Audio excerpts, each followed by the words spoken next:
মেঘনা চাইতেই বৃষ্টি, যদিও আজ কোনো প্রকার বৃষ্টি নেই, একেবারে রৌদ্রোজ্জ্বল একটি দুপুর।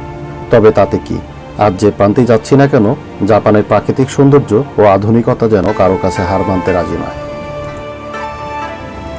আসসালামু আলাইকুম বন্ধুরা, নিশ্চয়ই সবাই ভালো আছেন। শুভেচ্ছা জানাচ্ছি জাপানের টোকিও থেকে। আমি ট্রাভেলার সুমন আছি আপনাদের সাথে। তবে বন্ধুরা, আজ আমি ক্যামেরার সামনে নয়, পিছন থেকেই থাকবো আপনাদের সাথে। বন্ধুরা, আজ আমি আপনাদের নিয়ে এসেছি জাপানের রাজধানী টোকিওর একদম প্রাণকেন্দ্র ও জমজমাট ডিপ্লোমেট একটি এরিয়া শিবুয়া ইবুসুতে। আর প্রথমেই ইবুসু সম্পর্কে কিছু তথ্য আপনাদের সামনে তুলে ধরছি। জাপানের রাজধানী টোকিও এর শিবুয়া ওয়ার্ডের একটি বিশেষ আকর্ষণীয় জায়গা হলো এই ইবুসু। এটি শিবুয়ার দক্ষিণে ও মেগুরো শহরের উত্তরে অবস্থিত। বন্ধুরা, প্রথমেই জানিয়ে দিচ্ছি এই ইবুসুতে কিভাবে আসবেন। ইবুসুর প্রধান গণমাধ্যম হলো জেআর, জাপান রেলওয়ে এর ইয়ামানোতে ও হিবিয়া লাইন। মানে এই ইয়ামানোতে ও হিবিয়া লাইনে করে আপনারা জাপানের যে কোনো প্রান্ত থেকে ইবুসুতে আসতে পারেন। বর্তমানে ইবিসু বড় বড় কর্পোরেট অফিস ও বিভিন্ন দেশের অ্যাম্বাসি এখানে অবস্থিত।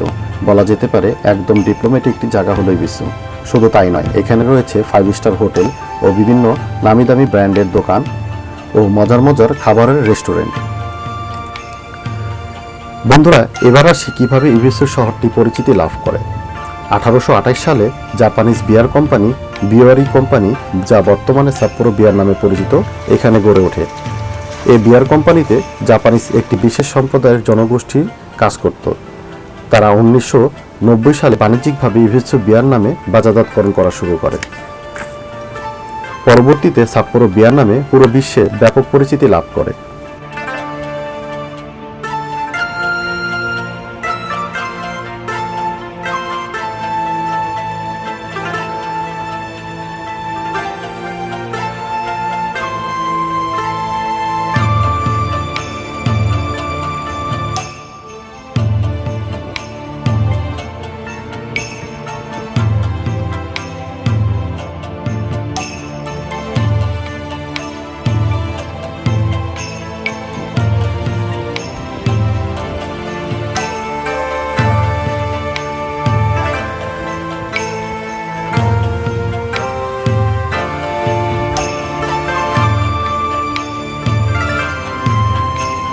উনিশশো সালে এই বিয়ার কোম্পানি টোকিওর পার্শ্ববর্তী জেলা চিবাতে স্থানান্তরিত করা হয়, যার ফলে এই ইবিসু এলাকাতে গড়ে তোলা হয় ইবিসু গার্ডেন প্লেস, যা 1994 সালে জনসাধারণের জন্য উন্মুক্ত করে দেওয়া হয়।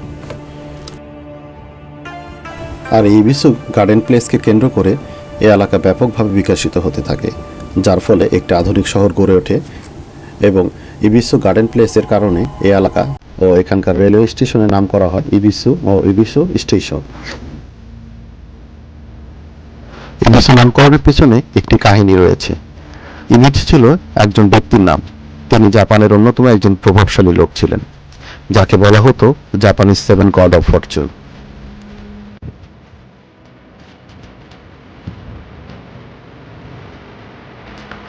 বন্ধুরা, আপনারা যারা জাপানে ঘুরতে আসতে চান, তারা অবশ্যই জাপানে আসলে এখানে আসতে পারেন। আমি এতটুকু বলতে পারি, যারা ইতিহাস ও হেরিটেজ বিল্ডিং বা হেরিটেজ হিস্টোরি পছন্দ করেন, তাদের অনেক ভালো সময় কাটবে এখানে।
তো বন্ধুরা, আজকের মতো ইবিসি পর্বটি এখানেই শেষ করতে হচ্ছে।